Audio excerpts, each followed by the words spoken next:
कितना हुआ भैया? बस ठीक है, रहने दीजिए।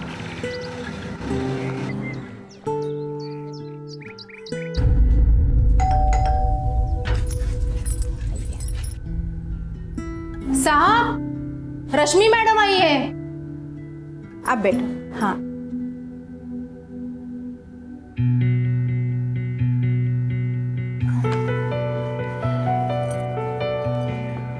रश्मि आ गई तुम? हाँ सर। अच्छा काम करो, तुम स्टडी में जाके बैठो, मैं अभी आता हूँ। ओके।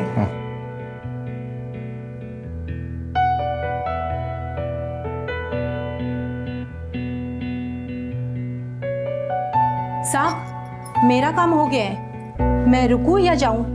नहीं, जाओ तुम।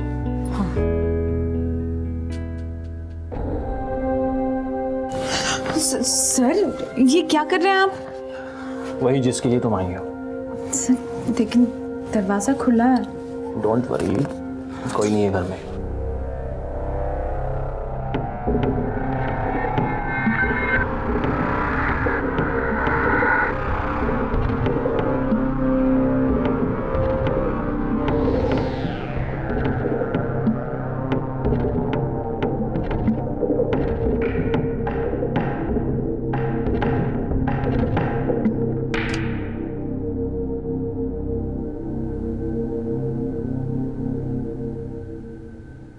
सर, एक बात पूछूं? अभी पूछना जरूरी है क्या? हाँ।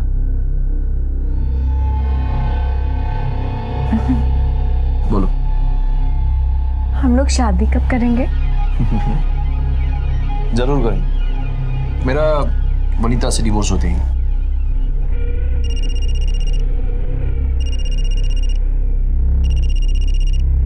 शैतान का नाम लियो। नॉनसेंस। हाँ बोल। जी, मैं निकल गई हूँ यहाँ से, कल सुबह पहुँच जाऊँगी पुणे। हाँ ठीक है। वर्कशॉप कैसा रहा? हाँ ठीक होता। आपने खाना खाया? वो सरिता आ रही है ना टाइम पे? हाँ सब ठीक है। Have a safe journey. अच्छा सुनो ना, वो अरे मैं क्लाइंट के साथ हूँ विनीता, कल डेट है उसकी। सॉरी ठीक है, मैं रख फोन रख। वो सुबह सुबह पहुंच रही है। तुम निकलो अभी। सर, आपने डाइवोर्स पेपर फाइल किया? नहीं। लेकिन सर फिर कम ऑन रश्मि।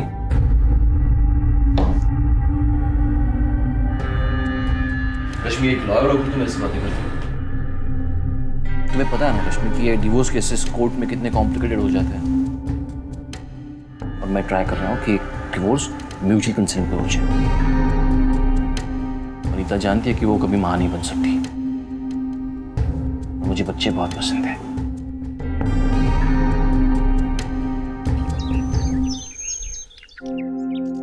लक्ष्मण चल, लेट हो रहा है।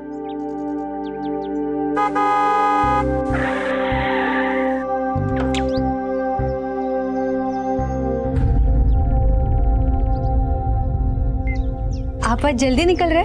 हाँ कुछ जरूरी काम है। ठीक है, चाय पी के जाइए, मैं फटाफट बना देती हूँ। बोला ना एक बार जरूरी काम है। बात समझ में नहीं आती? सॉरी, मैं तो बस मेरी माँ, अभी सुबह सुबह रोना धोना मत शुरू कर प्लीज। चाय लग खटखट सकाई सकाई हो गया। तमाशा देख के चल, गाड़ी चालू कर चल। हाँ साहब।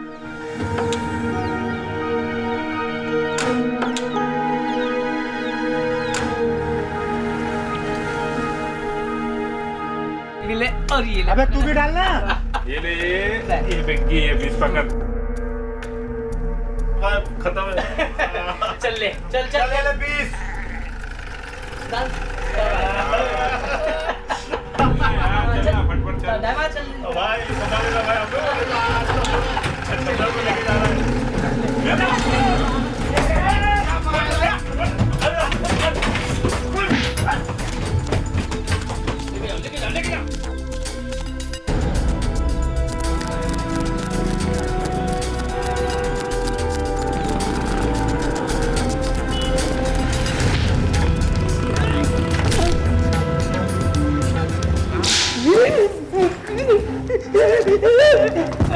सर मेरे थोड़ा सा राजू नेवले नाम है ना तेरा? सुपारी लेना है? किसको मारा? किसको नहीं मारा है चपत्ता?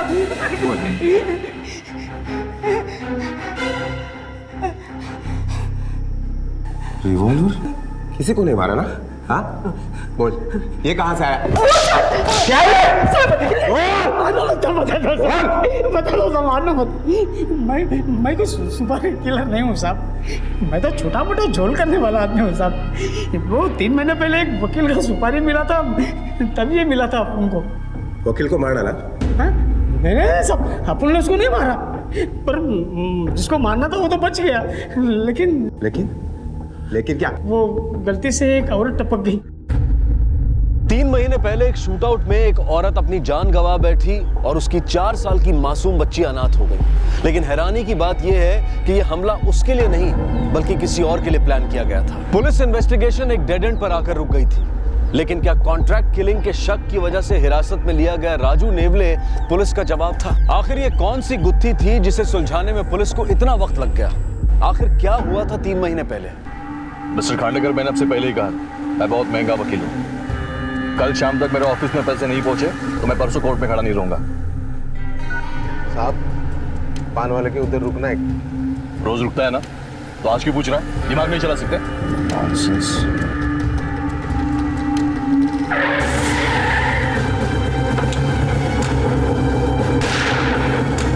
चल लोकर चल। पुणे के सबसे कामयाब criminal lawyer mister Suren Gokhale पर जानलेवा हमला हुआ। मिस्टर गोखले तो बच गए, लेकिन इस हमले में एक निर्दोष औरत को अपनी जान गंवानी पड़ी और उस औरत की 4 साल की मासूम बच्ची अनाथ हो गई। पुलिस ने सबसे पहले हिस्ट्री शीटर्स को पकड़ा और फिर मिस्टर गोखले के प्रोफेशनल सर्कल में छानबीन शुरू की, लेकिन कोई भी पुख्ता सबूत उनके हाथ नहीं लगा। हमला करने वाले को बस एक ही शख्स ने देखा था और वो था एडवोकेट गोखले का ड्राइवर लक्ष्मण। बेटा बिस्किट खाना। मुझे मम्मी के पास जाना है। रोना नहीं बेटा, बिस्किट खा ले थोड़ा। काय शिंदे,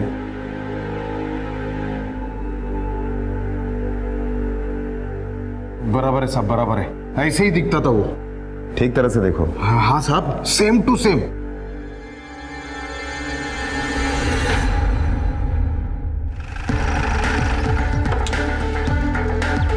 कमाल है इंस्पेक्टर साहब, 3 दिन हो गए मुझ पर अटैक होकर और आप बोल रहे कि नो क्लू। लगता है मुझे ऊपर बात करनी पड़ेगी। जरूर कीजिए, वो भी यही बताएंगे कि हमारे इन्वेस्टिगेशन का एक तरीका रहता है। आप अगर अपनी तरीके से काम करते रहोगे ना तो यहाँ मेरा राम नाम सत्य हो जाएगा। लगता है आपको इस केस में कोई इंटरेस्ट नहीं है। बिल्कुल है, क्योंकि इसमें एक निर्दोष औरत की जान गई है, एक मासूम बच्ची अनाथ हुई है। बेफिक्र रहिए, कम से कम उनके लिए ये केस सॉल्व होना हमारे लिए इंपॉर्टेंट है। उस बच्ची का कोई नहीं है? आप एक काम करो, उस बच्ची को इसकी संस्था में भर्ती करो। क्या नाम है तुम्हारी संस्था का? बैठो नीचे बैठो। आईचे घर। हाँ, आई से घर। उस बच्ची का स्पॉन्सरशिप मैं दे दूंगा। देखते हैं। मिसेस गोखले, आपको किस पे शक है? हाँ? I mean, आपको क्या लगता है?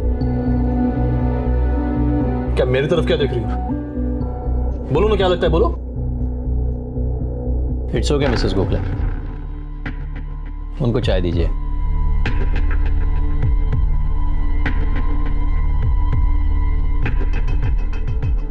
एक्चुअली जब से अटैक हुआ है डर सी गई है। मैं समझ सकता हूँ। अच्छा मिस्टर गोखले, आप दोनों और ड्राइवर छोड़ के यहाँ कौन कौन है? कोई नहीं। मतलब? वैसे एक काम वाली बाई आती है, वो यही पास में बस्ती में रहती है, और हमारा माली हफ्ते में 2 बार आता है। ठीक है, मुझे उनके नाम और फोन नंबर दीजिए। जी अभी देती हूँ।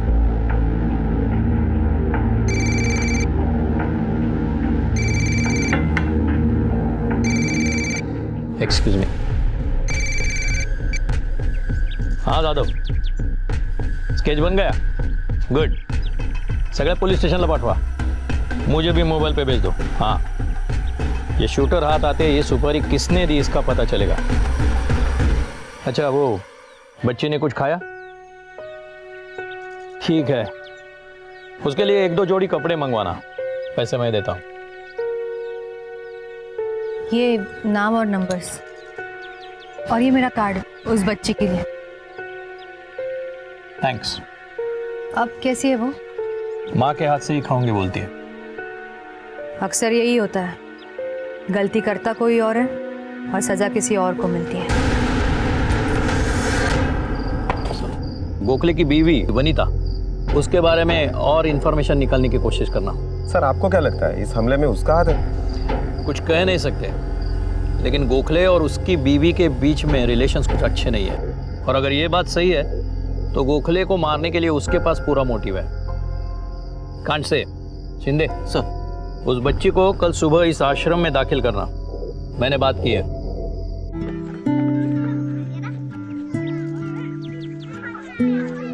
बच्ची का और जो कुछ भी सामान है वो मैं मंगवा लूंगी। चल। बेटा डरो मत। देखो अब तुम हमारे साथ ही रहोगी। मेरा नाम वनीता आंटी है और तुम्हारा? तो माँ के पास जाना है। मैडम तो बहुत ही अच्छी है, कभी कुछ नहीं बोलती मुझे, चाहे छुट्टी लेनी हो, पैसे चाहिए हो। मेरा मतलब किसी से दोस्ती, आना जाना नहीं। और साहब? वो क्या है ना साहब, हमारे साहब का थोड़ा बाहरी ध्यान ज़्यादा रहता है। मतलब तुम्हारे मैडम का और साहब का झगड़ा होता है? अब क्या बताओ साहब, हमारे साहब का चक्कर चल रहा है। अरे मेरी माँ, ये रोना बंद करा। रश्मि ने ये आई लव यू का मैसेज मुझे गलती से भेजा होगा। हाँ? अरे उसे अपनी बॉयफ्रेंड को भेजना होगा गलती से। थम, तुला पुरावा पाहिजे ना? एक मिनट थांब, देख ले, एक मिनट थांब जरा तू। हेलो हाँ रश्मि, क्या नाटक है ये? हाँ? ये अपने बॉयफ्रेंड वाला मैसेज मुझे क्यों भेजा है तूने? तुम्हें पता है यहाँ पे कितना बड़ा पंगा हुआ है? जानती हो तुम? हाँ? क्या सॉरी क्या? फोन रख। नॉनसेंस। उसने मैसेज में लिखा था आई लव यू सर। एक बात बताओ मुझे, कौन सी लड़की अपने बॉयफ्रेंड को सर बुलाती है? हाँ? चला बात करने में मतलब ही नहीं है। You're good for nothing. झगड़ा तो बहुत होता था साहब, दोनों एक दूसरे पे शक करते। दोनों? हाँ साहब, मेम साहब का भी एक दोस्त है ना, जनार्दन, जब साहब नहीं होते तब आता है। छोड़ दो ये सब, बाहर निकलो यहाँ से। मैं तुम्हारे साथ, हम दोनों शादी करेंगे। मैं तुम्हें बहुत खुश रखूंगा।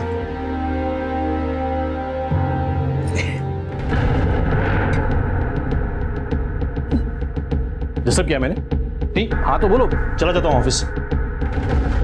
फिर चलने दो तुम्हारी रासलीला। क्यों? गोखले, मुंह संभाल के बात करना। ए, चुप रहे। घर मेरा है, मुंह मेरा। तू कौन होता बोलने वाला? और तूने तो घर की कोठी बना दिया। गोखले! एक दो बार तो उसने वनीता पे हाथ भी उठाया था।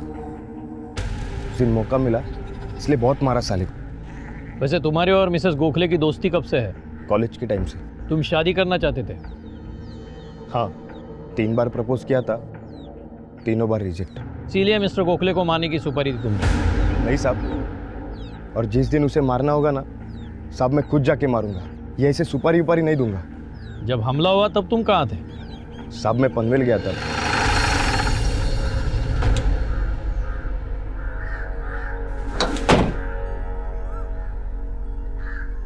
जैन सर। जादव, जनार्दन के कॉल रिकॉर्ड चेक किए? जी सर, जिस दिन अटैक हुआ उस दिन मोबाइल लोकेशन के हिसाब से वो इस शहर में नहीं था और कॉल रिकॉर्ड में भी कुछ भी अनयूजुअल नहीं मिला है। फिर भी नजर रखना उस पे। जी सर। जादव, प्रोफेशनल और सोशल फ्रंट पे तो सब क्लियर लगता है। मुझे लगता है कि हमला किसी करीबी इंसान ने किया है। मतलब? आई डोंट नो, लेकिन मेरी सोच उसके बीवी तक आकर रुक गई है। क्योंकि जनार्दन बोल रहा था कि सुरेन गोखले का किसी लड़की के साथ अफेयर चल रहा है। एक काम करो, उसके ड्राइवर को बुलाओ। हमारा साहब है ना एकदम राजा आदमी, लड़की लोग पीछे पीछे भागता था, क्या बोल बच्चन करता था पता नहीं, लेकिन लड़कियां पागल हो जाती थी। मतलब एक साथ कितने लफड़े करते हैं वकील साहब? नहीं साहब, वो मामले में हमारे साहब ना एकदम पक्का, एक टाइम पे एक खत्म हो जाने के बाद फिर दूसरा। तो कोई लड़की तेरे साहब के गले में कभी हड्डी बन के नहीं अटकी? नहीं साहब, हमारा साहब मस्त हैंडल करता था। हाँ, पर एक लड़की थी जिसने हमारे साहब को बहुत रुलाया। गाड़ी में फुल एसी होता था मगर साहब के पसीने सूख जाते थे। कौन थी वो लड़की? पल्लवी, साहब की असिस्टेंट थी।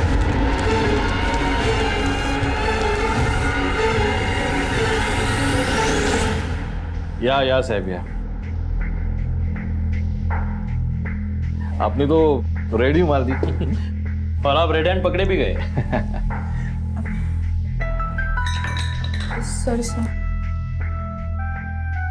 ऑफिस मेरा है, असिस्टेंट मेरी है। मुझे कुछ प्रॉब्लम नहीं तो मुझे काय के डर। बैठिए ना। Thank you. पल्लवी का भी डर नहीं था, फिर भी बाद में क्या हुआ ये आप जानते हैं। देखिए, मैं इस बारे में कुछ बोलना नहीं चाहता, वो मेरा पर्सनल मैटर है। गोखले साहब, आप चाहे ना चाहे आपको बोलना पड़ेगा। अटैक में बेवजह एक औरत की मौत हुई है। पल्लवी मेरी असिस्टेंट थी। हम दोनों के बीच काफी अच्छी दोस्ती थी। सिर्फ दोस्ती या और कुछ? अब आप ही बताइए, कोई खूबसूरत लड़की अगर खुद मेनका बनने पर उतर आए तो आज के जमाने में कौन विश्वामित्र बनना चाहे?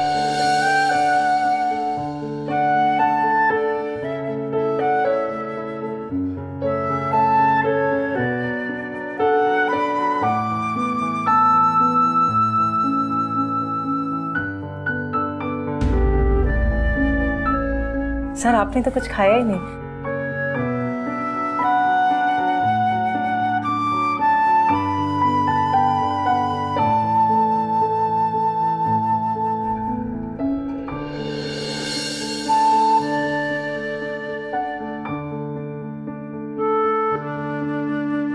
धीरे धीरे हमारी नजदीकियां बढ़ने लगी।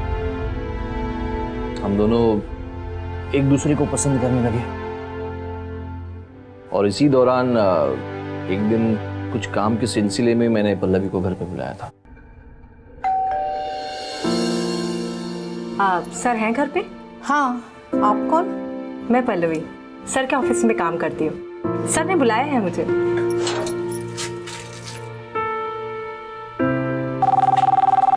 एक मिनट। हाँ,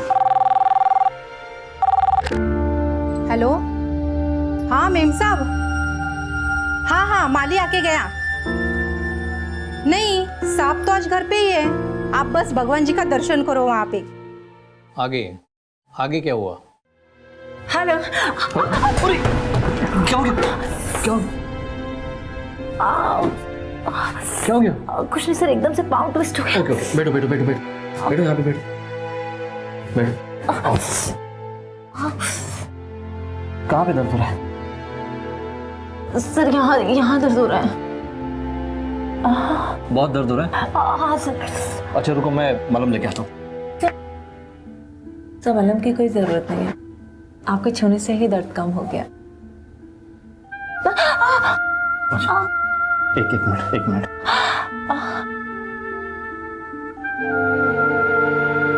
आपके हाथों में तो जादू है सर।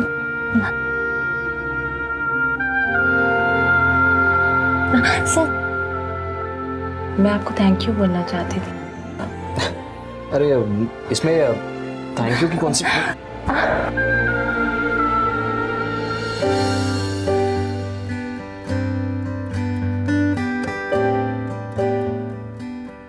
पल्लवी, मैंने कभी सोचा नहीं था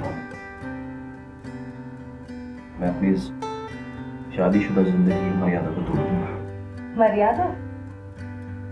प्यार को कोई मर्यादा रोक थोड़ी ना सकती है। और आप इतना टेंशन क्यों ले रहे हैं? हम एक काम करते हैं, आप मुझे वकालत सिखाइए और मैं आपको प्यार करना सिखा दूंगी। कुछ भी करके वो मेरी शादी तोड़वाना चाहती थी। लेकिन कुछ नहीं, मैं अगर शादी करूंगी तो बस आपसे, वरना नहीं करूंगी। क्या आप अभी मुझसे शादी नहीं करना चाहते? अरे मैंने ऐसा कब कहा? तो बस आप अपनी बीवी को डिवोर्स दे दो। पल्लवी, कैसी बातें कर रही हो तुम? एक लॉयर होकर तुम ऐसी बातें कैसे कर सकती हो? प्यार में ये सब नहीं सोचा जाता। आप बस जल्द से जल्द अपनी बीवी को नोटिस भेज दो। तुम समझने की कोशिश क्यों नहीं कर रही हो पल्लवी? कि शादी तोड़ना इतना आसान नहीं होता। शादीशुदा होके मेरे साथ में बाकी सब कुछ करना आपके लिए आसान था। मुझे ना ही कुछ सुनना है और ना ही कुछ समझना। हमारे बीच जो कुछ भी हुआ था वो म्यूचुअली हुआ था, कोई ज़बरदस्ती वाला मामला नहीं था। वो बहुत ही पीछे पड़ गई तो मैंने उसे नौकरी से निकाल दिया, लेकिन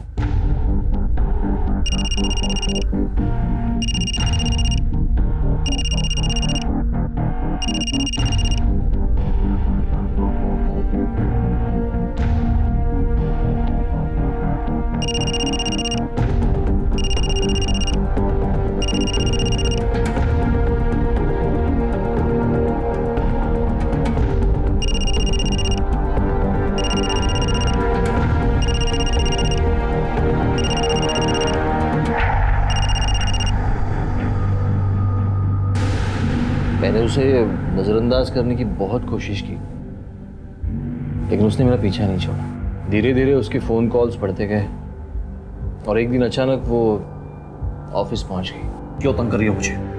क्या चाहिए तुम्हें? वैसे तो मैं सिर्फ तुम्हें चाहती हूँ, लेकिन फिलहाल कुछ पैसों की जरूरत है। कितने चाहिए? 5 लाख रुपए। 5 लाख? दिमाग ठिकाने है तुम्हारा? नहीं दूंगा। तो ठीक है, मुझे मेरी जॉब वापस दे दो।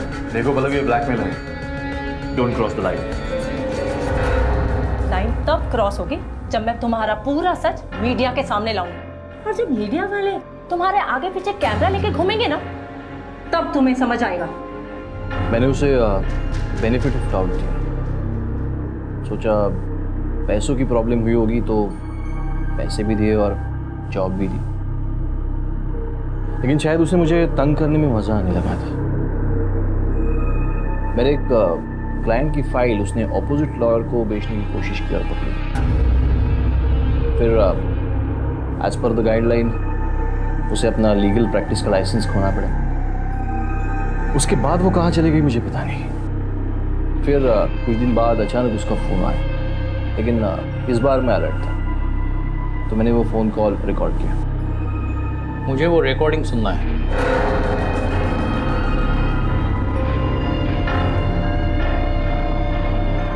मुझे पैसे चाहिए। किस बात के पैसे? कि तुम भी अच्छी तरीके से जानते हो कि मैं किस चीज के पैसे मांग रही हूँ। देखो पल्लवी, तुम मुझे ना कुछ देखना है और ना ही सुनना। मुझे जो कुछ भी कहना था ना, मैं तुम्हारी बीवी से कह चुकी हूँ। और अगर तुम्हारा एटीट्यूड ऐसा ही रहा ना, तो कल मैं सबके सामने बताने में मुझे कोई प्रॉब्लम नहीं होगी। Please please Pallavi, stop calling me. नहीं करूंगी, बस मुझे पैसे चाहिए, कुछ भी करके। नहीं तो देख लेना मैं क्या क्या कर सकती हूँ। मतलब उसने आपकी बीवी को सब कुछ बता दिया था? हाँ, मैं जानती थी। पल्लवी सुरेन की पहली असिस्टेंट थी। इतनी बड़ी बात आप बताना ही भूल गई, ये तो हो नहीं सकता। देखिए इंस्पेक्टर, मैं इस सब से अब बहुत परेशान हो चुकी हूँ। मुझे बस बाहर निकलना है इस सब से। मुझे पता है सुरेन बदलने वाला नहीं है। मुझे खुद ही कोई नया मकसद ढूंढना पड़ेगा जिंदगी जीने के लिए। अवनी जैसा कोई मकसद। सर, जहां तक सबूत कहते हैं, अब तक पल्लवी के पास एडवोकेट गोखले को मारने का स्ट्रॉन्ग मोटिव है। मोटिव तो एडवोकेट के बीवी के पास भी है जादव, शायद जनार्दन। फिलहाल हम वनीता और पल्लवी पे फोकस करते हैं। वनीता के हर मूवमेंट की मुझे खबर देना, और उस एडवोकेट के ऑफिस से पल्लवी का एड्रेस ले लो और उसे ले आओ। पड़ोस वाले से पूछते जी, क्या पल्लवी नाम की लड़की यहीं पे रहती है? हाँ रहती तो है, अकेली रहती है, लेकिन कुछ हफ्तों से दिखी नहीं है। क्यों, क्या हुआ साहब? अच्छा, इस घर के मालिक कहाँ रहते हैं? सर, पल्लवी के कॉल रिकॉर्ड्स। लोकेशन ट्रेस हुआ? नहीं सर, अटैक के बाद उसका मोबाइल बंद है। Last location Swargate bus depot था। शायद शहर छोड़कर गई है। कमाल करते हो आप लोग। एक अनजान लड़की को फ्लैट किराए पर देते हो और उसके कुछ डिटेल्स तक नहीं रखते आप। एग्रीमेंट तक नहीं बनवाया आपने। साहब, लेकिन लड़की अच्छे घर की दिख रही थी, खुद लॉयर भी है, तो मैंने सोचा कि ठीक है, वो डिटेल्स है उसके। ज्यादा तो कुछ पता नहीं साहब, लेकिन बोलने में बहुत बार नासिक का नाम आता था। नासिक? हाँ, नासिक में कौन रहता है उसका? उसकी माँ रहती है उधर, बहुत बीमार रहती है। सर, ये पल्लवी का फोटो गोखले के ऑफिस से मिला। ये फोटो नासिक पुलिस को भेजो, सभी इन्फॉर्मर्स को काम पे लगाओ, उनको बोलो खास करके हॉस्पिटल्स और मेडिकल स्टोर पे नजर रखो। दिन दहाड़े बीच सड़क पर शहर के एक कामयाब वकील पर जानलेवा हमला हुआ था। हमले को 1 हफ्ता बीत चुका था, लेकिन पुलिस की काफी कोशिशों के बावजूद भी उनके हाथ कोई पुख्ता सबूत नहीं लगे थे। इंसान की जिंदगी में कुछ ऐसे नाजुक मोड़ आते हैं जहां कुछ ऐसे रिश्ते बन जाते हैं जिन्हें इंसान समाज के सामने लाना नहीं चाहता, और अक्सर इंसान के अतीत में बने ये नाजुक रिश्ते ही उसकी वर्तमान जिंदगी में मुश्किलों को जन्म देते हैं। एडवोकेट सुरेन गोखले की जिंदगी का एक ऐसा ही नाजुक मोड़ था उनकी पुरानी असिस्टेंट और प्रेमिका पल्लवी। सुरेन गोखले का यह कहना था कि पल्लवी ने ही उसे अपने साथ नाजायज रिश्ता रखने पर मजबूर किया था, पर क्या यह सच था? और अगर यह सच नहीं था तो फिर सच्चाई क्या थी? और अब यह उलझन सिर्फ पल्लवी ही सुलझा सकती थी।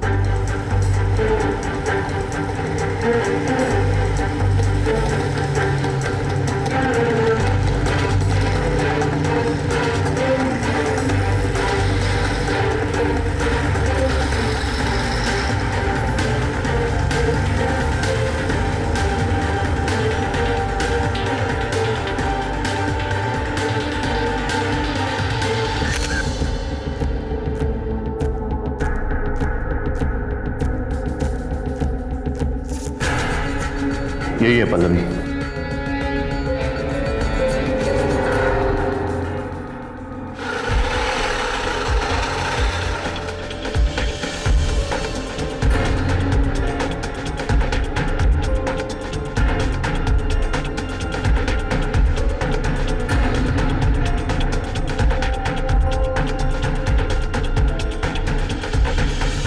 पल्लवी। हाँ माँ, चाहिए आपको? पानी? हाँ भैया।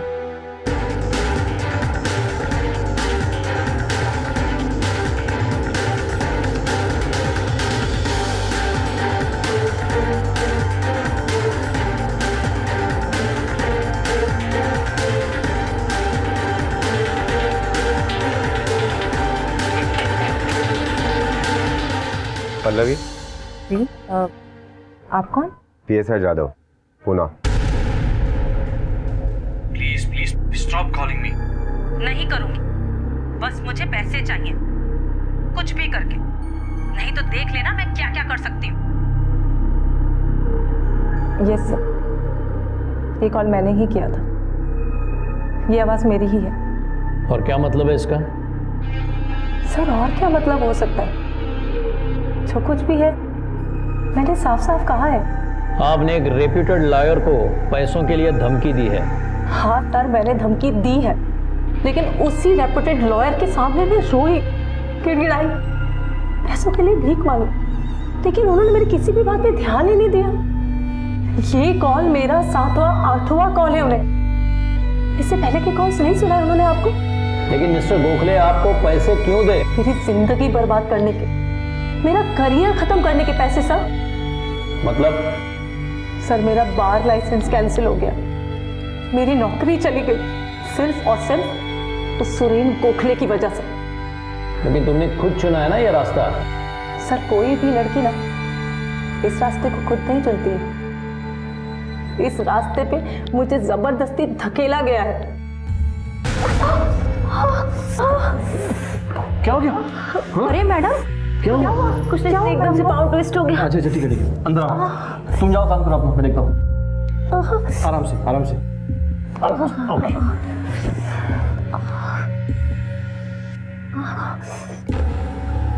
अच्छा ये मलहम लगाओ, तब तक मैं तुम्हारे लिए जूस लेके आता हूँ।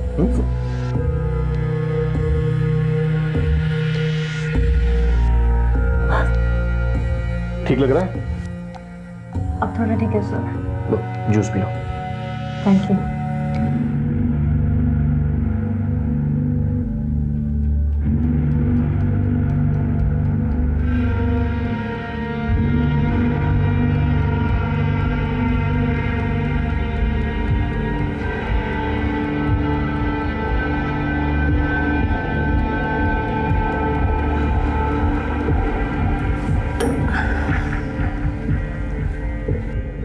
सर मुझे चक्कर आ रहा है।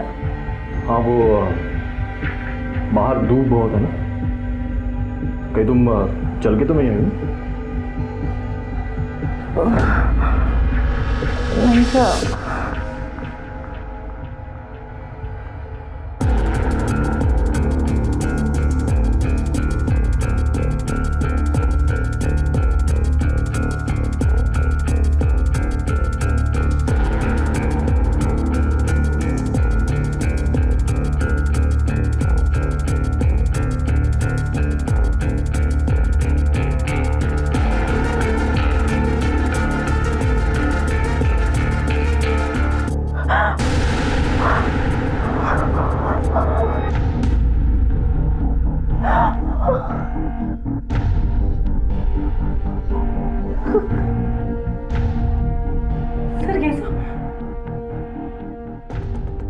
Really very sorry Pallavi,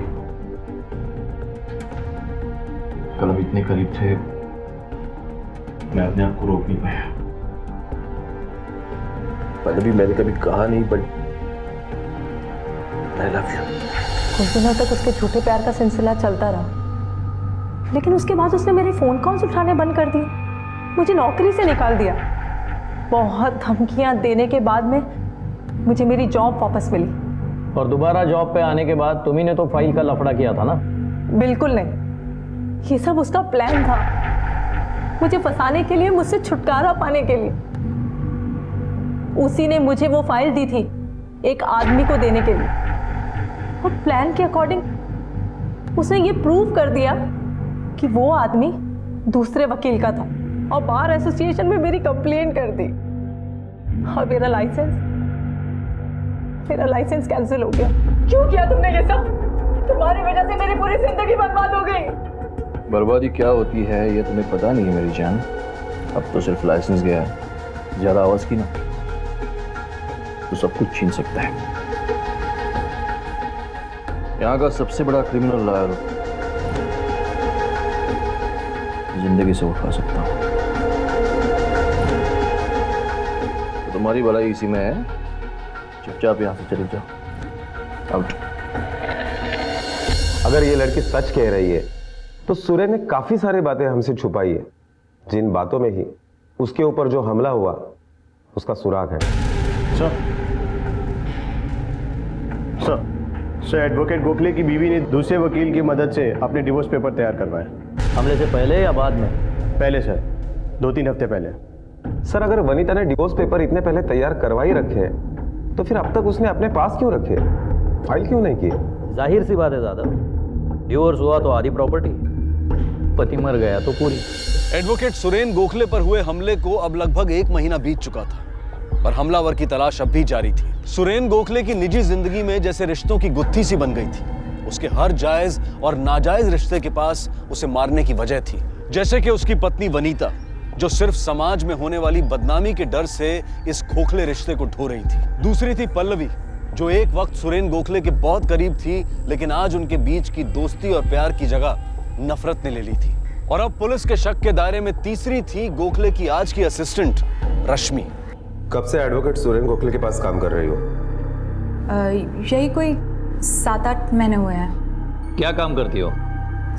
assistant हूँ उनकी, केस सॉल्व करने में हेल्प करती हूँ, रेफरेंसेस निकाल के देती हूँ, अपॉइंटमेंट्स, कोर्ट डेट्स वगैरह एडजस्ट करती हूँ, सब कुछ करती हूँ। सब कुछ मतलब और क्या क्या करती हो? बोलो, आप क्यों चुप हो? प्रॉमिस किया है उसने शादी का। हम लोग जल्दी शादी करने वाले हैं। पहले बीवी से तलाक के बाद या वैसे ही? ऑफ कोर्स तलाक लेके। अच्छा, डोंगरे मैडम,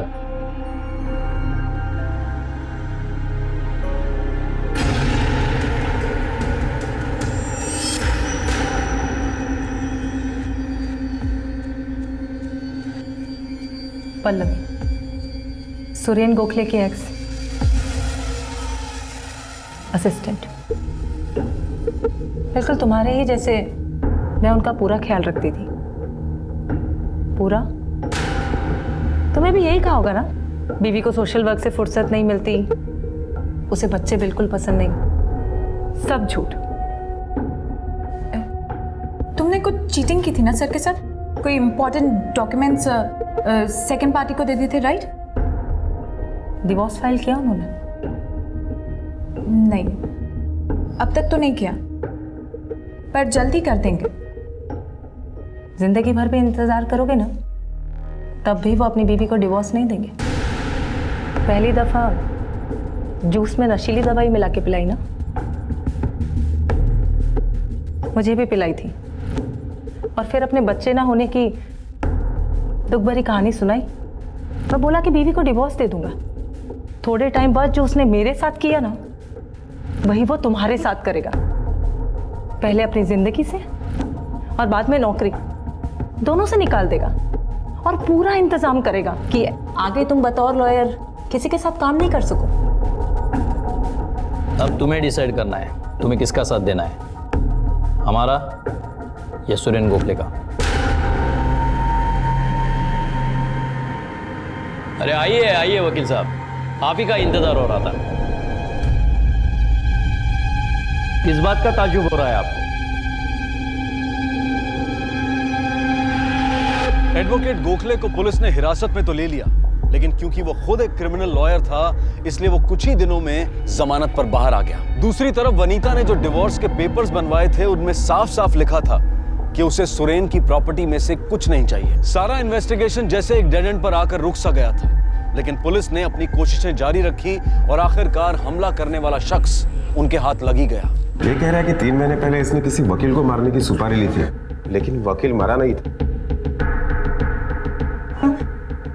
किसने दी थी सुपारी? सब मैंने इसको एक ही बार देखा था सब, वो धंधे वाला नहीं लग रहा था सब। सच बोल। मैं बिल्कुल सच बोल रहा हूँ सब, आई शपथ सब। उसने खाली टारगेट का फोटो और पैसा दिया था, वो भी एक साथ दिया था सब। सच बोल, सच बोल। मैं सच बोल रहा हूँ सब। मुझसे ये बोला था कि उसको खाली डराना, मारना नहीं। वो स्केच लेके आओ गोखले पे अटैक करने वाले का।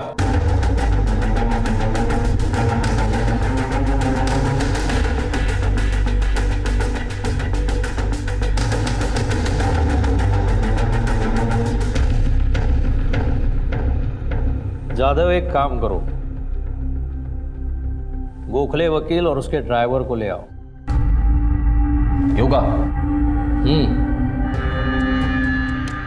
क्या साहब, आज कौन सी नई कहानी सुनाने वाले? उन लड़कियों के कहने पे आपने मुझे अंदर किया, लेकिन आप मेरा कुछ नहीं बिगाड़ पाए। आपको अंदाजा नहीं है मैं क्या चीज हूं। अरे नहीं नहीं नहीं गोखले साहब, क्या आप भी, बल्कि इस बार तो अच्छी खबर है, आप पे हमले की सुपारी देने वाला पकड़ा गया है।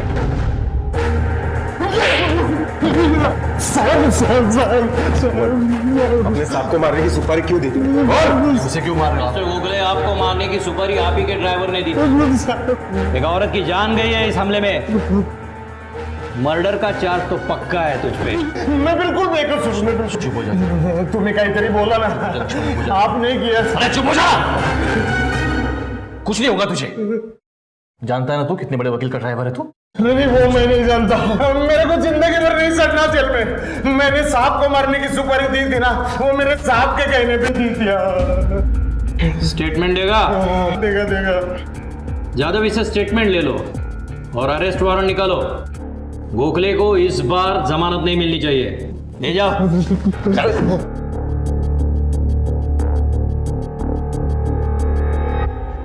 गोखले साहब, आप कितने भी बड़े लॉयर क्यों ना हो, कानून से बड़े नहीं हो सकते। अपने आप को मारने की सुपारी, इसमें एक बेकसूर औरत की जान गई है, एक मासूम बच्ची अनाथ हुई है। वजह आप बताओगे कि? हाँ, मैंने वो अटैक करवाया था। मुझे छुटकारा चाहिए था पल्लवी से।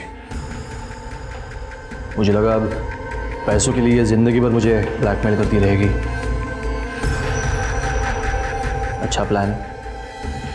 अब सुपारी के चक्कर में उसे अरेस्ट करोगे और अपने आप सारे प्रॉब्लम सॉल्व हो जाएंगे।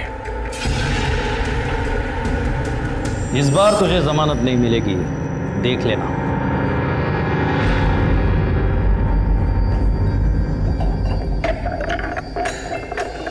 आईचं पत्र हरवलं, मला सापडलं. आईचं पत्र हरवलं. आईचं पत्र हरवलं. आईचं पत्र हरवलं. आईचं पत्र हरवलं. माँ मुझे भूख लगी है. क्या कहा आपने? वापस कहो.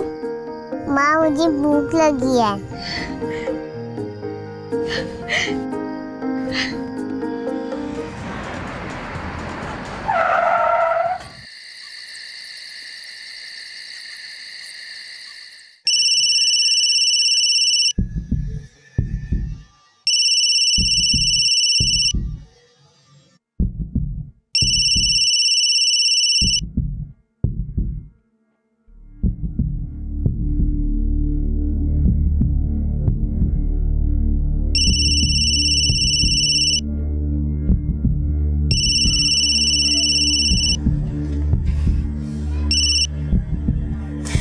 देखिए, हम आपसे कह रहे हैं बार बार परेशान करना बंद करिए. अब हम आपके यहाँ नौकरी नहीं करते हैं. नौकरी छोड़ दी तो क्या हो गया? जान तो हो मेरी. आओ ना. हम आपसे कह रहे हैं, हमारा आपसे कोई वास्ता नहीं है. मेरा तो है. अच्छा ये बताओ, तुम आ रही हो कि फिर मैं आऊँ? बोलो. देखिए, हमारा पीछा छोड़ दीजिए, वरना हम छोड़ेंगे नहीं आपको.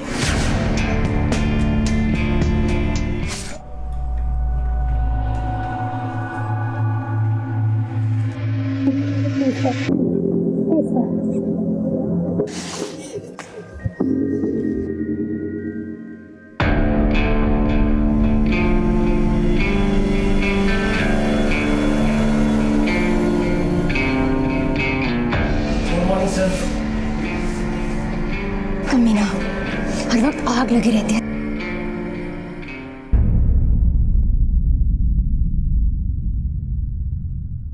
हेलो, यहाँ ये कुत्ता हर रोज तुम्हारी जोई को नोचता रहे और तुम बस हाथ पर हाथ रखकर बैठे रहो, कुछ नहीं करो. इस बूढ़े का तुम कुछ करोगे क्या मैं ही कुछ करूँ?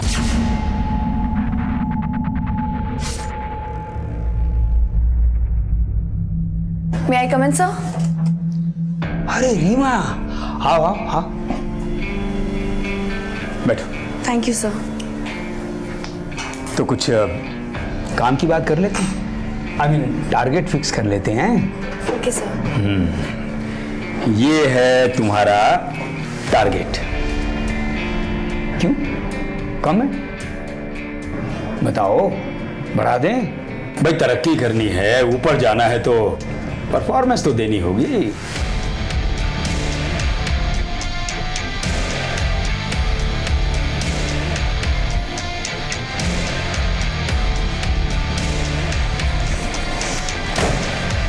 अब इसके ऊपर जाने का इंतजाम मुझे करना ही पड़ेगा. साला ठगी पुट्ठा.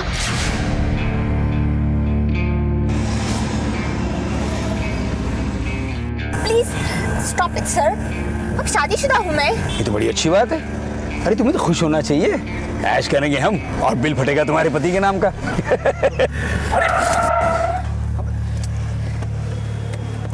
अरे कहाँ जा रही है तुम? मेरे पति को अगर पता चला ना तो वो खून कर देगा तुम्हारा. सर, ये क्या कर रहे हैं आप? मसाज. अपनी कंपनी का नया मसाज वाला है ना, ट्राई कर रहा हूँ. कैसा लग रहा है पायल? अच्छा लग रहा है? मजा आ रहा है ना? सर, हम ऑफिस में. तो क्या हो गया? मेरा ऑफिस है, मेरा केबिन है, कोई नहीं आएगा यहाँ. Good morning ma'am. Good morning Julie. Sir अंदर है? Yes ma'am. Good morning madam ji. Madam ji, आप बताई होती तो आपको लेने नीचे आ जाते. सर, खुशबू भी बड़ी अच्छी है. मजा आ रहा है? मुझे भी आ रहा है. शंकर. जी मैडम जी. जी मैडम जी, वो ये क्या हो रहा है यहाँ पे? तुम्हारी समझ में अभी नहीं आएगा. जब बीच चौराहे पे खड़ा करके तुम्हारी इज्जत का जनाजा निकालूंगी ना, तब समझोगे. शरीर में जितनी गर्मी है सब निकल जाएगी. और तुम, अगर तुम्हारी जवानी इतना ही जोर मारी है तो चौक पे क्यों नहीं जाके बैठ जाती? Get out, out now. अगर अभी भी नहीं सुधरे ना तो तुम्हारी जवानी जो बहुत भड़क रही है उसे काट के फेंक दूंगी.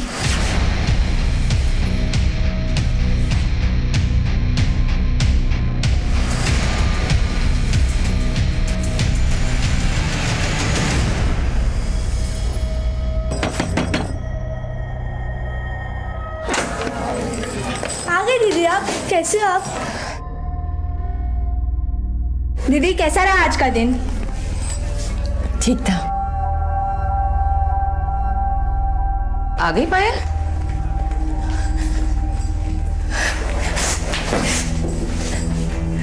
पायल क्या हुआ बेटा? मम्मी आज ऑफिस में बॉस की वाइफ ने सबके सामने मेरी बेइज्जती की।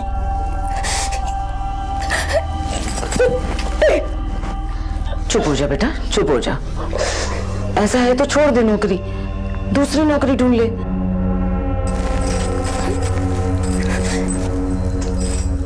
ऐसे कैसे नौकरी छोड़ दूं मम्मी? दूसरी नौकरी मिलना इतना आसान नहीं है।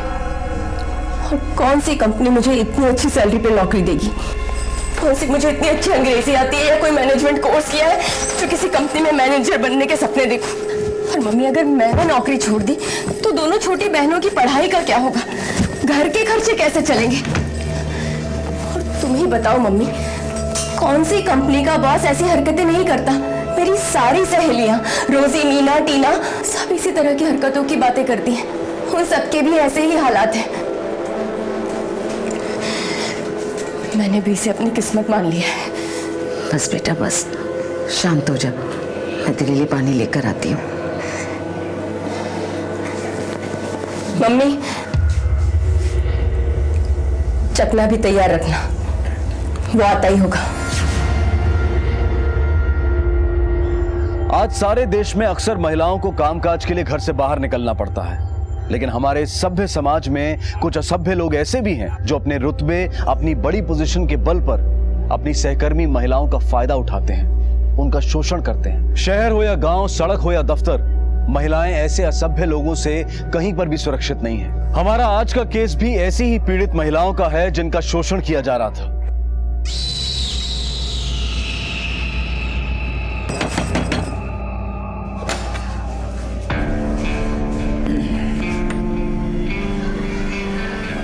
पायल, तेरे सर आए हैं। कैसी है तू?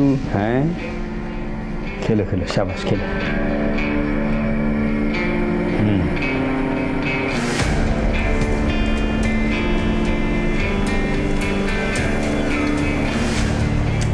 कब तक चलता रहेगा ये सब? जब तक हमें आनंद आता रहेगा तब तक। आज पूरे ऑफिस के सामने आपकी बीवी ने मेरी कितनी बेइज्जती की है। बैठो बैठो यार। अरे वो पागल औरत है, उसकी बातों को सीरियसली क्यों लेती हो? अच्छा चलो, उसकी इस बेहुदा हरकत के लिए मैं तुमसे माफी मांगता हूं, ओके? अरे यार, उस औरत के चक्कर में तुम हमारी शाम क्यों खराब कर रही हो? अच्छा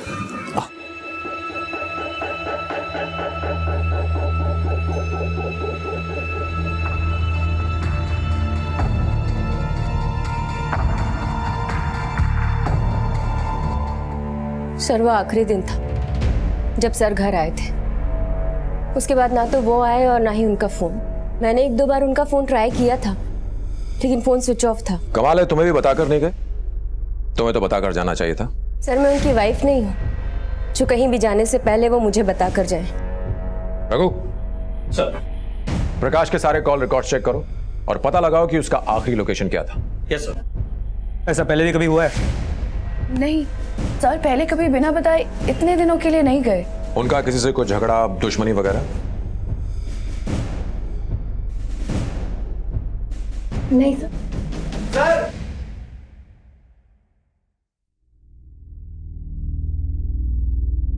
सर, ये कुछ अश्लील किताबें, ड्रॉर से ये ब्लू फिल्म की सीडीज और ये कुछ कॉन्डम्स मिले हैं सर।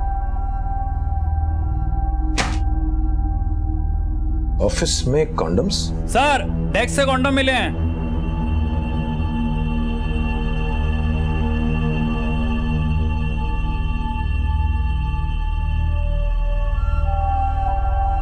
किसकी डेस्क है? इन रीमा जी की। सर, आपने प्रकाश सर के अकाउंट की डिटेल्स मांगी थी, वो इसमें है। इसमें लास्ट ट्रांजैक्शन 25 मई को किया गया है 45,000 का। हाँ सर, उस दिन रात को सर ने 90,000 2 अलग अलग अकाउंट से निकाले थे। और सर अक्सर ऐसे पैसे निकालते ही रहते। लेकिन वो ऐसा क्यों करते? सर, बड़े लोग हैं तो उनके शौक भी बड़े ही रहेंगे ना। रघु सर, इस एटीएम की सीसीटीवी फुटेज निकालो और चेक करो। सर की एक बात तो थी, सर की ना तो मेम साहब से बनती थी और ना तो छोटे साहब से, आए दिन कचकच होती रहती थी।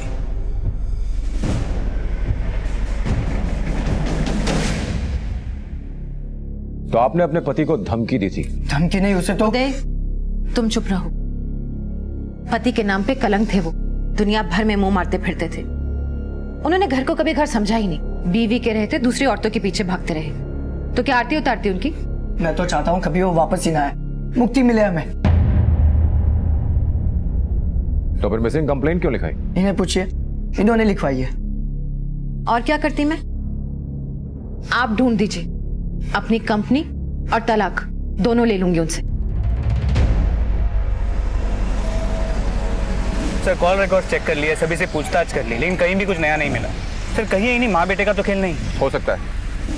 संगीता हर्बल शिखा के पिता की कंपनी है जो उसे विरासत में मिली, और प्रकाश ने एक बार वो कंपनी अपने नाम करवा ली, उसके बाद बीवी को कौन पूछता है? उसका बेटा उदय भी उसके साथ काम करता था, लेकिन जब उदय ने विरोध किया तो प्रकाश ने उदय को कंपनी से निकाल दिया। प्रकाश के इर्द गिर्द जितनी भी लड़कियां और औरतें थी उसने शोषण तो सभी का किया है, और अब वो गायब है। इसलिए शक सभी पर जाता है, लेकिन सबूत किसी के भी खिलाफ नहीं। और ये जब से गायब है तब से ना तो कोई फिरौती का कॉल आया है, ना ही कोई बैंकिंग ट्रांजैक्शन हुआ है, और अब उसका फोन भी स्विच ऑफ। देखिए मुझे तो लगता है कि इसका खेल खत्म हो गया।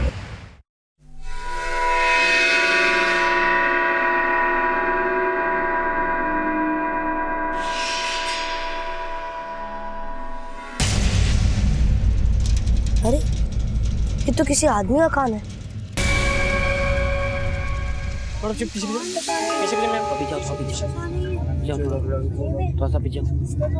किसने देखा है कान? साहब मैंने। किसी ने हाथ तो नहीं लगा? नहीं सर, ना मैंने छुआ ना किसी को छूने दिया। गुड, थोड़ा पीछे रहो बच्चे तुम लोग।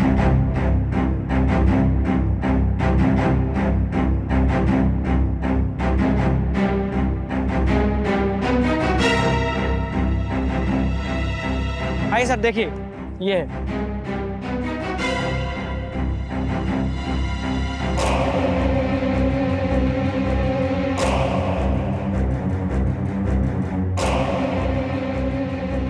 सर यहाँ नाक पड़ी है। सर यहाँ पर एक लाश पड़ी हुई है। नाक और कान कटे हुए हैं, लिंग भी कटा हुआ है।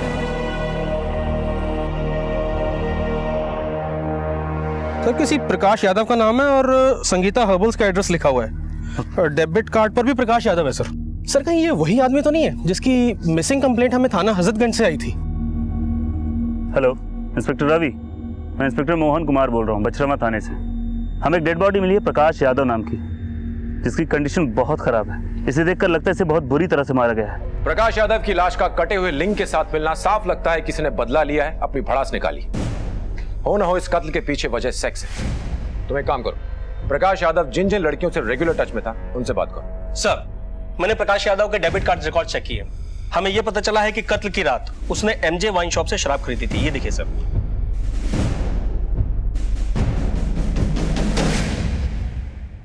प्रकाश साहब को तो बहुत अच्छे से जानता हूं सर मैं, वो तो हमारे पुराने कस्टमर थे। अच्छा आप जरा सोचकर बताना, उस दिन प्रकाश के साथ कार में कोई था या फिर वो अकेला था?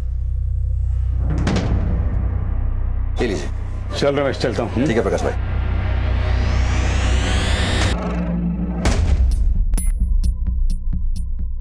हाँ सर था तो। कौन?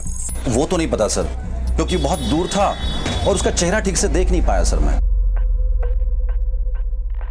महिलाओं का शारीरिक शोषण एक घिनौना जुर्म है और बहुत कम ही खुलकर सामने आता है, क्योंकि उन्हें अपने ऊपर बढ़ने वाले हाथ से ज्यादा अपने ऊपर उठने वाले सवालों की फिक्र होती है, और इसी कमजोरी का फायदा उठाना प्रकाश यादव जैसे लोग अच्छी तरह से जानते हैं। पुलिस ने जब गुत्थियों को खोलना शुरू किया तो पता चला कि प्रकाश यादव ने अपनी हवस को मिटाने के लिए कई महिलाओं का शारीरिक शोषण किया था। फेहरिस्त काफी लंबी थी, लेकिन पुलिस ने उन पीड़ित महिलाओं से छानबीन शुरू की।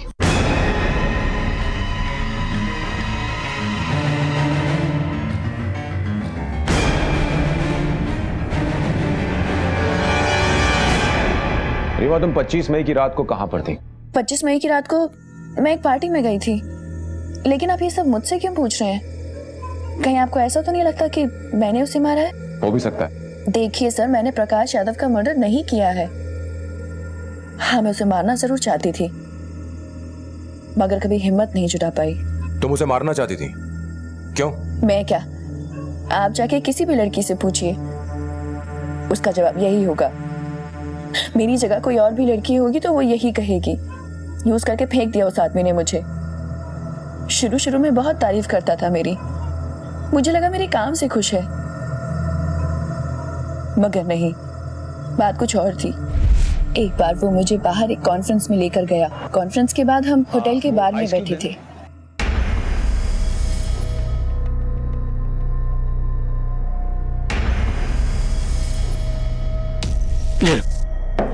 Thank you sir. Welcome.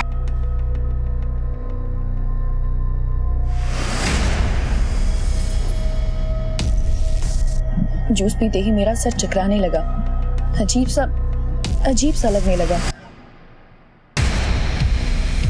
Reema, क्या हुआ? सर, बहुत चक्कर आ रहे हैं। अच्छा, ठीक हो ना तुम? हाँ, तुम रेस्ट करो थोड़ा। आ जाओ, कम उठो, आ जाओ। मुझे छोड़ने के बहाने वो मुझे होटल के कमरे में ले गया। मैं बेहोश बिस्तर पर पड़ी थी और मौके का फायदा उठाकर उसने मेरे साथ रेप किया। सिर्फ इतना ही नहीं, उसने मेरी न्यूड वीडियो भी बनाई।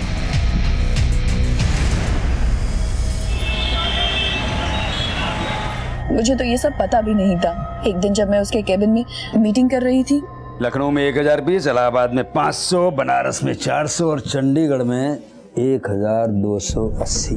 सर ये क्या कर रहे हैं आप? क्या कर रहा हूँ मैं ऐसी वैसी लड़की नहीं हूँ सर। तो मैंने कब कहा कि तुम ऐसी वैसी लड़की हो? तुम तो बहुत अलग किस्म की लड़की हो। हाँ? देखो, ये देखो, इसमें कितनी अलग लग रही हो।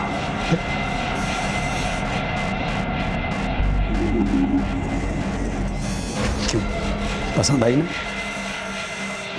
अब बताओ, मेरा ख्याल रखोगी या नहीं? बाकी तो तुम खुद ही समझदार हो। उस दिन के बाद से हमेशा उसने अपनी मनमानी की। उसने मुझे पैसे दिए, आउट ऑफ टर्न जाकर प्रमोशन भी दिया, एक सेकेंड हैंड कार भी दी थी। हर वक्त मेरे आगे पीछे घूमते थे, लट्टू थे मुझ पर। और पायल के आने के बाद उन्होंने मुझे मक्खी की तरह निकाल फेंका।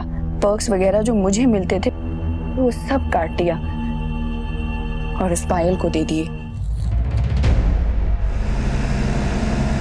दिग्विजय, पायल को बुलवाओ। इसने हमें सारी बातें नहीं बताई। Yes sir. चालाक मुजरिम अक्सर पुलिस को गुमराह करने के लिए शक की सुई किसी और की तरफ घुमाने की कोशिश करता है, पर एक मिनट के लिए सारी बातें भूल करके बेसिक्स की तरफ चलते हैं। ये बताओ, प्रकाश यादव की मौत से सबसे ज्यादा फायदा किसे हुआ? उसकी बीवी और उसके बेटे को। करेक्ट। इस उदय को उठाओ, टटोलते हैं। सर कुछ पता चला? नहीं चला है तो चल जाएगा, इसलिए तुझे यहां बुलाया। कत्ल वाले दिन ऑफिस के पार्किंग लॉट में तू 2 घंटे किसी का इंतजार कर रहा था, और जैसे तेरे बाप की गाड़ी निकली तू उसके पीछे हो लिया। सीसीटीवी फुटेज में सब कंफर्म हो गया है। नहीं सर, वो ऐसे सर, तेरे बाप की मौत से सबसे ज्यादा फायदा तुझे ही होने वाला था। सच सच कबूल कर ले, नहीं तो इतना कूटेंगे कि तेरी हड्डियां जुर्म कबूलेंगी तेरा। देखिए सर, मैं मानता हूँ उस दिन मैं अपने पापा को मारने के इरादे से ही गया था, लेकिन फिर मेरी गर्लफ्रेंड राशि के साथ मेरी बात हुई और उसके साथ बात करने के बाद मैंने सोचा कि ये आदमी तो मारने के लायक भी नहीं है। झूठ बोलने में पीएचडी हासिल की है साले ने।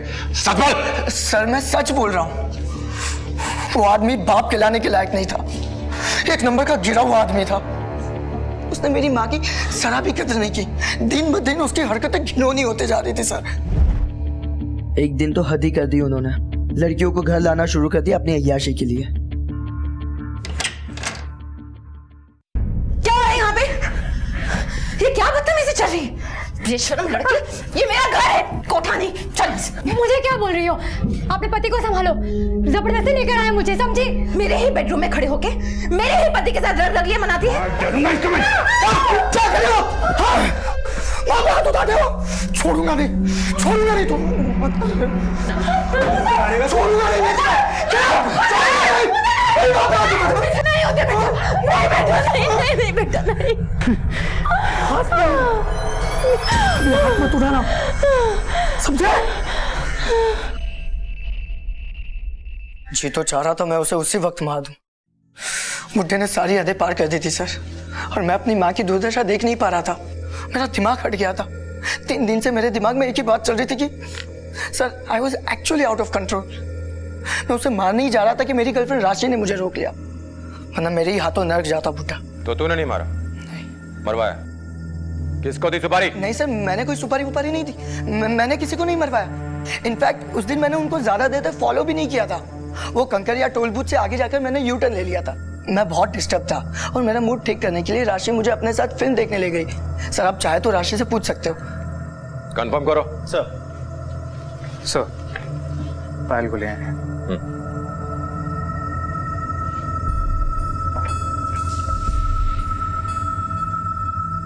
पायल, मुझे एक बात समझ में नहीं आ रही कि तुम प्रकाश की मौत के बाद खुश हो या दुखी? दुखी हूँ सर। लेकिन दुख तो तुम्हारे चेहरे पर नजर नहीं आ रहा। अच्छा ये बताओ कि तुम दोनों के बीच ये सब कैसे शुरू हुआ? सर जब मैंने ये जॉब ज्वाइन किया मैं बहुत खुश थी। प्रकाश सर से मिलने के बाद ऐसा लगा कि वो बहुत अच्छे इंसान हैं। वो मेरी हर चीज से खुश थे, मेरे काम की बहुत तारीफ करते थे। कंपनी ज्वाइन करने के बाद ऐसा लगा कि लाइफ में जितनी भी प्रॉब्लम्स है सब आसानी से सॉल्व हो जाएंगी। पर ऐसा कुछ भी नहीं था सर। प्रकाश सर भेड़ की खाल में भेड़िया थे। एक दिन मुझे एक पार्टी में लेकर गए। मेरी कोल्ड ड्रिंक में कुछ मिला दिया उन्होंने। मैं बेहोश हो गई और जब होश में आई तो उन्होंने मेरी एक वीडियो बना ली थी। तो तुमने पुलिस कंप्लेंट क्यों नहीं की उस वक्त? कैसी कंप्लेंट सर? एक बहुत छोटी सी जगह से हूँ मैं, मिडिल क्लास फैमिली से। प्रकाश जैसे लोगों के सामने हम लोग कैसे टिक पाते? पापा नहीं है हमारे, 2 छोटी बहनें हैं, मम्मी है। उन सबकी जिम्मेदारी, घर का सब ध्यान रखना, सब कुछ मैं ही करती हूँ। डर गई थी अगर मुझे कुछ हो गया तो उनको कौन संभालेगा। सर मजबूरी थी, इसलिए झुकती चली गई। और जब पानी सर से ऊपर चला गया तो तुमने फैसला किया कि उसे रास्ते से हटा दिया जाए? नहीं सर, ऐसा कुछ भी नहीं है, आप गलत समझ रहे हैं। तो फिर सही क्या है? सर फोन रिकॉर्ड के हिसाब से रीमा का फोन उसी इलाके में था जहां से हमें प्रकाश की लाश मिली। मैंने उसे थाने बुला लिया सर। कहीं तुमने रीमा के साथ मिलकर कोई चक्कर तो नहीं चलाया? नहीं सर, जब से हम सर के करीब हुए थे तब से रीमा हमारे नाम से भी नफरत करती थी। ये रीमा के प्रकाश के साथ कैसे संबंध है? सर पहले तो सब कुछ ठीक था, बाद में सब गड़बड़ा गया। इसमें रीमा की कोई गलती नहीं थी। वो तो ये जॉब छोड़कर जाना चाहती थी, लेकिन सर नहीं चाहते थे कि वो जॉब छोड़कर जाए। बुड्ढे ने तुम्हारे पर्क्स काटे तो तुमने उसका लिंक काट दिया? नहीं सर, ये सब झूठ है। तुम्हारे कॉल रिकॉर्ड से साफ पता चलता है कि 25 मई की रात तुम उसी इलाके में थी जहां प्रकाश की लाश मिली। 25 मई की रात को मैं एक पार्टी में गई थी। मैं आपसे पहले भी कह चुकी हूँ। किसकी पार्टी? सर मैं अपने बॉयफ्रेंड नितिन के साथ गई थी, वो मुझे वहां लेकर गया था। देखिए पता करो उस नितिन का। सर एटीएम की सीसीटीवी फुटेज आ गई सर।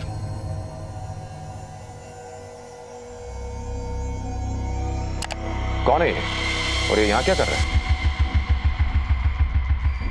इसने पैसे तो निकाले नहीं? नहीं सर। ये तो देवेंद्र है। तुम जानते हो उसे? हाँ सर, हमारे प्रोडक्ट्स का डिस्ट्रीब्यूशन करता है। कहाँ मिलेगा? सर वो तो पता नहीं। इसका नंबर और एड्रेस दो। सर मुझे ऐसे लग रहा है कि इस मर्डर के पीछे वजह कुछ और है और हमें गुमराह करने के लिए उस आदमी का लिंक काट दिया गया था ताकि हमें ऐसे लगे कि इसके पीछे कोई लड़की हो। सर वरना एक अकेली लड़की किसी आदमी को इतनी बेरहमी से कैसे मार सकती है? पॉइंट है, बस ये देवेंद्र एक बार सही खांचे में फिट हो जाए फिर दूध का दूध और पानी का पानी हो जाएगा।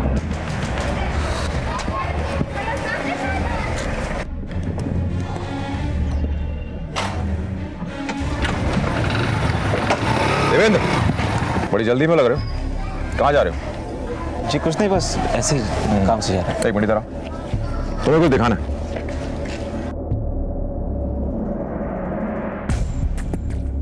तुम उस दिन वहां क्या कर रहे थे? जी बस पैसे निकालने गया था। प्रकाश यादव जहां से पैसा निकालता है तुम भी वहीं से निकालते हो?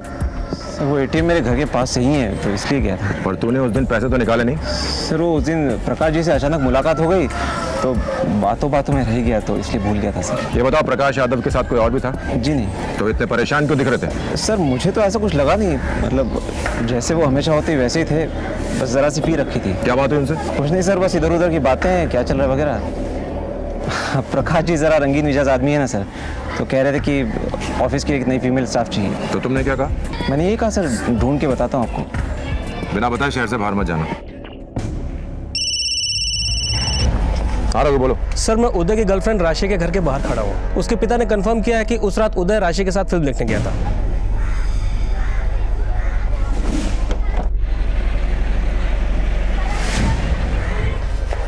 सर, रीमा के बॉयफ्रेंड नितिन गोठाला है, आपके कैबिन में बैठा है।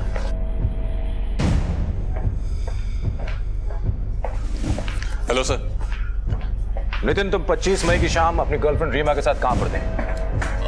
मैं और रीमा उस दिन सर हमारे एक दोस्त के घर में पार्टी थी, बस वहीं गए थे। लेकिन सर आप ये सब क्यों पूछ रहे हैं? सवाल नहीं, दोस्त का नाम? सर साकेत वर्मा। इस दोस्त का नाम और एड्रेस लो और पता करो। और उस पार्टी में कुछ और लोग भी आएंगे जो इसको जानते हो, उनसे भी चेक करो। जी। नंबर 2। लखनऊ के प्रकाश यादव की लिंक काटकर की गई हत्या पुलिस के लिए भूल भुलैया बनी हुई थी। पुलिस ने रीमा, पायल, उदय सबसे पूछताछ की, लेकिन किसी के खिलाफ उन्हें कोई ठोस सबूत नहीं मिल पा रहा था। इनफैक्ट पुलिस को इस केस का सिरा नहीं मिल पा रहा था। इस केस में अब तक जो एक चीज मिसिंग थी वो थी प्रकाश यादव की कार, जो अब तक पुलिस को नहीं मिली थी, लेकिन पुलिस उसे ढूंढने की पूरी कोशिश कर रही थी। उस दिन अगर प्रकाश के साथ कोई था तो उसे उस एटीएम पर भी होना चाहिए था, क्योंकि शराब खरीदने के लगभग आधे घंटे बाद ही प्रकाश ने 90,000 रुपए निकाले थे। पर देवेंद्र ने हमें बताया कि उस दिन प्रकाश के साथ वहां कोई नहीं था। वही तो, मुझे लग रहा है ये देवेंद्र झूठ बोल रहा है। तुम एक काम करो, प्रकाश के गायब होने से लेके अब तक के, यानी पिछले 7 दिनों के बैंक रिकॉर्ड्स और कॉल रिकॉर्ड्स निकालो इस देवेंद्र के। सर, देवेंद्र की इस बैंक स्टेटमेंट के मुताबिक उसने पिछले 7 दिनों में कोई अमाउंट नहीं निकाली है। देखो जी, लोग एटीएम इसलिए जाते हैं क्योंकि उन्हें पैसों की जरूरत होती है, और देवेंद्र भी उस दिन पैसे निकालने के लिए गया।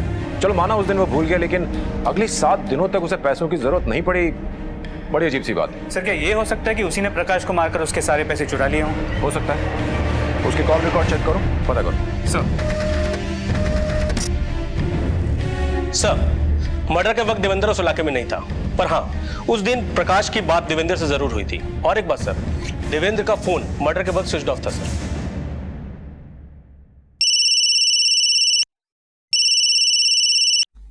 साहब, वो आप चोरी हुई वाली गाड़ी ढूंढे थे ना, वो मिल गई है, लेकिन टुकड़ों में। गाड़ी भी टुकड़ों में और मालिक भी। सलाम साहब। आई साहब। अरे राजू भाई। हाँ, ये साहब आए हैं। सलाम साहब। सलाम साहब। वो साहब को गाड़ी के पर्स दिखाओ। हाँ आइए साहब, आइए। ये वो इंजन साहब। नंबर बताओ। नंबर साहब ये रहा, एक सेकंड, ये रहा साहब, 31E 44215। यही है।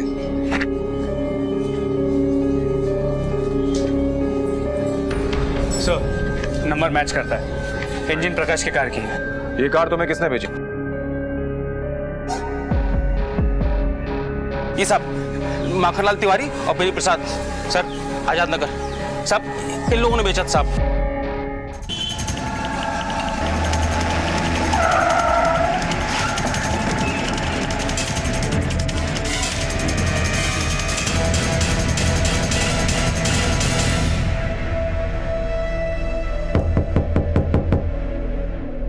मैं देखता हूँ।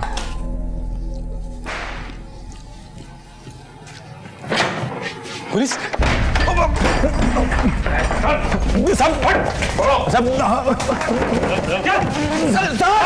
अरे क्या साहब बताइए ना साहब। तुम दोनों ने प्रकाश यादव की कार कहां से चुराई? वो 2 दिन से एक ही जगह पे खड़ी थी साहब, तो हमने उसे उठाकर बेच दिया, उसके बॉडी पार्ट बेच दिए बस। तू बता सर, कहां से तेरी गाड़ी? वो रास्ते में खड़ी मिली थी सर, और हमने उठाकर उसके पुर्जे पुर्जे बेच दिया सर। हम सच बोल रहे सर। आज तक हमको गाड़ी खड़ी नहीं मिली, तुम दोनों को मिल गई।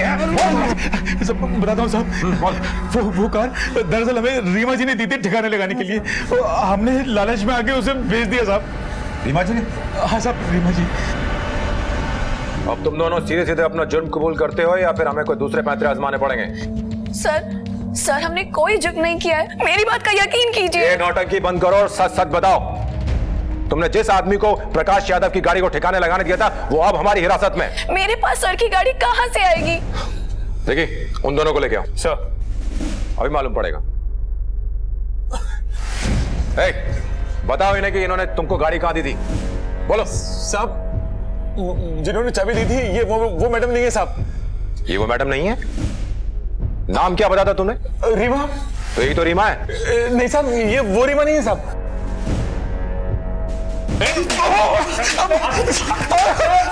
एक मिनट देखिए साहब, ये देखिए साहब, इस नंबर पर फोन लगाया था, रीमा जी से बात की थी साहब। ये देख लीजिए साहब, हम झूठ नहीं बोले साहब।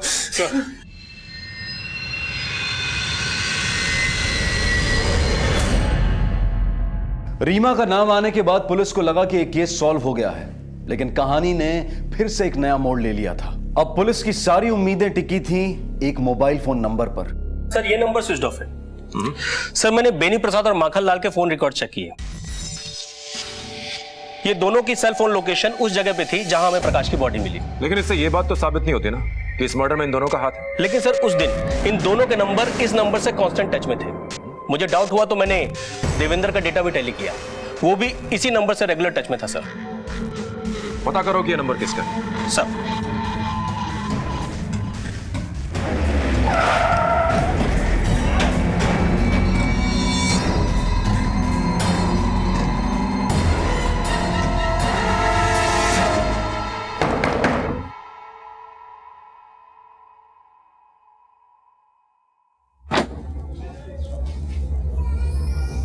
पायल कहाँ है? क्या बात है साहब? मैंने पूछा पायल कहाँ है?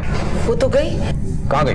कानपुर गई है, उसे नई जॉब मिल गई है। पर आप ये क्यों पूछ रहे हैं? घर की तलाशी लो। घर में ऐसे कैसे आ सकते हैं आप लोग? सुनिए, ये लोग घर में। मम्मा नहीं कुछ नहीं होगा, तुम लोग डरो नहीं, मैं देखती हूँ।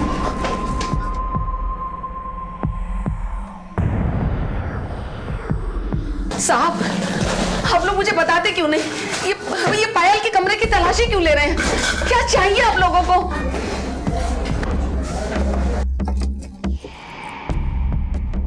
सर ये मोबाइल अलमारी में छुपा के रखा था।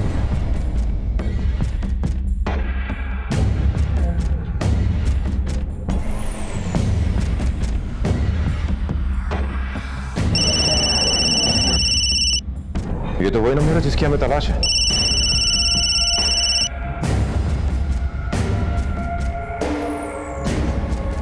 इसकी पूरी फोन बुक में सिर्फ एक ही नंबर सेव है, देवेंद्र का। इसका मतलब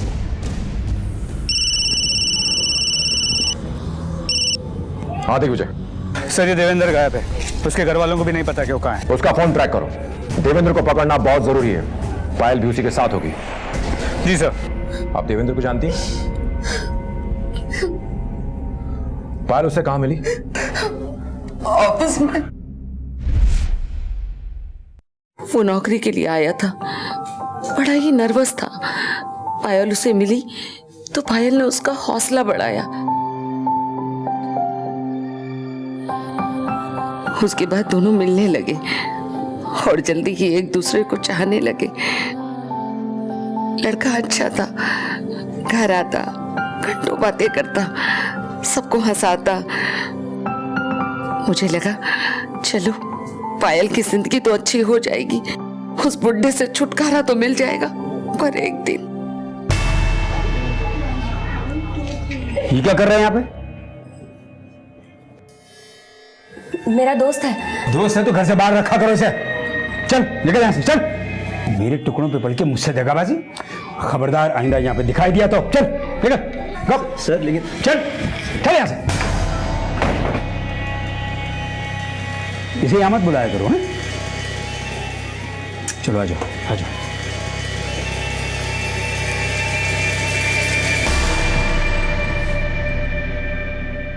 वो तो पीछे ही पड़ गया था साहब उन दोनों के, चैन से जीने नहीं दे रहा था। अच्छा हुआ मर गया। सर ये लोग उत्तम नगर से होते हुए लखनऊ से बाहर जा रहे हैं, आपसे तकरीबन 20 किलोमीटर दूर। कौन सी रोड पे है वो? सर अब ये सीतापुर रोड की तरफ जा रहे हैं। सीतापुर के रोड पे लो।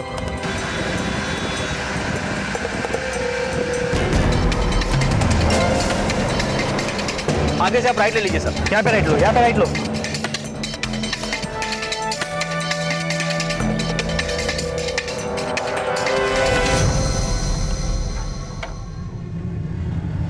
अभी ये कहीं रुके हुए हैं।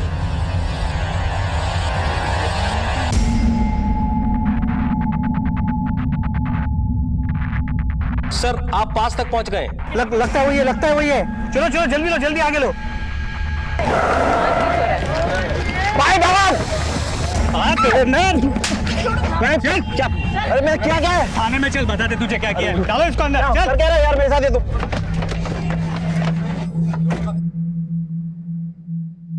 पायल, हम सब जानते हैं तुम्हारे देवेंद्र और प्रकाश यादव के मर्डर के बीच में क्या कनेक्शन है। अब सीधी तरह बताना शुरू करो, नहीं तो जो लेडी कांस्टेबल खड़ी है इसने बहुत दिनों से किसी की धुलाई नहीं की है।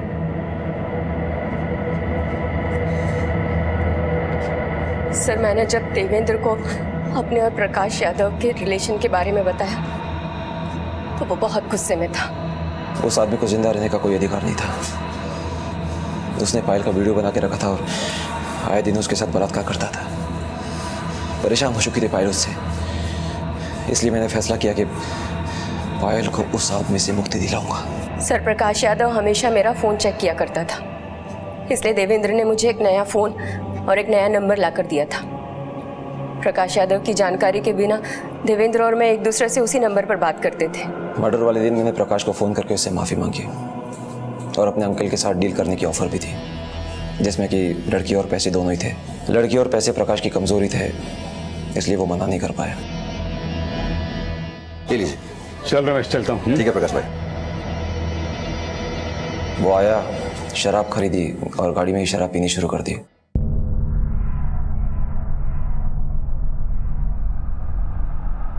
फिर मैंने उसे बताया कि मेरे अंकल एक बार में हमारा इंतज़ार कर रहे हैं। रास्ते में उसने एटीएम से कुछ पैसे निकाले और बाद में गाड़ी बाहर की तरफ मोड़ दी। लेकिन वो गाड़ी कभी भी अपनी मंजिल तक नहीं पहुंची। नहीं। सर जरा गाड़ी रोकिए ना। क्यों? जरा आता हूँ।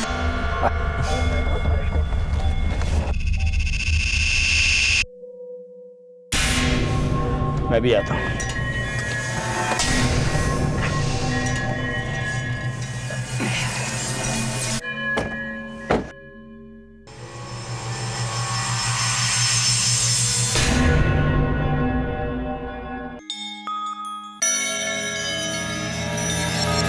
बहुत आग लगी थी ना तुम्हें? हाँ, हर लड़की को अपनी बपौती समझते थे ना, अब तुम्हें पता चलेगा। सर, उस जानवर को मारने का मुझे कोई अफसोस नहीं है। अफसोस तो मुझे इस बात का है कि वो मेरे साथ बलात्कार करता रहा और मैं कुछ नहीं कर पाई। आप ही बताइए सर, कौन लड़की एक बुढ़े की रखैल बनके उसके साथ जिंदगी गुजारना चाहेगी? मैं भी चाहती थी कि एक हम उम्र लड़के के साथ शादी करके अपनी जिंदगी गुजारूं, लेकिन वो बुढ़ा मुझे कहीं भी अकेला नहीं छोड़ता था। न ऑफिस में न घर में, हर जगह साये की तरह मेरा पीछा करता था। गलती से अगर किसी हम उम्र लड़के के साथ हंस लूं या बात कर लूं तो चिल्लाता था, गुस्सा करता था। वो मुझे जीने नहीं दे रहा था सर। प्यार में शारीरिक संबंध का होना अलग बात है सर, लेकिन बलात्कार। पायल, तुम्हारे साथ जो हुआ उसका मुझे अफसोस है, पर जो कुछ तुमने किया उसने तुम्हें भी कानून का मुजरिम बना दिया। कानून अपने हाथों में लेने से अच्छा यह होता कि तुम पुलिस से मदद लेती। पायल ने अपना बदला तो ले लिया था, लेकिन उसकी जिंदगी बर्बाद हो गई। अगर जूही, रीमा, पायल, रुचिका और मिताली ने शुरू में ही प्रकाश यादव के खिलाफ आवाज उठाई होती, पुलिस को बताया होता, तो इतना बड़ा जुर्म नहीं होता। क्राइम पेट्रोल सभी दर्शकों से, खासकर काम करने वाली महिलाओं और लड़कियों से यह अनुरोध करता है कि सेक्सुअल हैरेसमेंट की पहली पहल पर ही अपने घर वालों, अपने ऑफिस के एंटी हैरेसमेंट सेल और पुलिस को सूचित करें, ताकि बात आगे बढ़ने की नौबत ही ना आए। सरकार ने महिलाओं की सुरक्षा के लिए सख्त कानून बनाए हैं, इसलिए डरिए मत, सोचिए मत, तुरंत सूचित कीजिए। आपसे फिर मुलाकात होगी अगले एपिसोड में एक और नए केस के साथ। तब तक अपना और अपने परिवार का ख्याल रखें और देखते रहें क्राइम पेट्रोल। सबक एक को, सीख हम सबको। जय हिंद। क्राइम पेट्रोल के और भी दिलचस्प कहानी देखने के लिए हमारे चैनल को सब्सक्राइब करें और बेल आइकॉन दबाना न भूलें।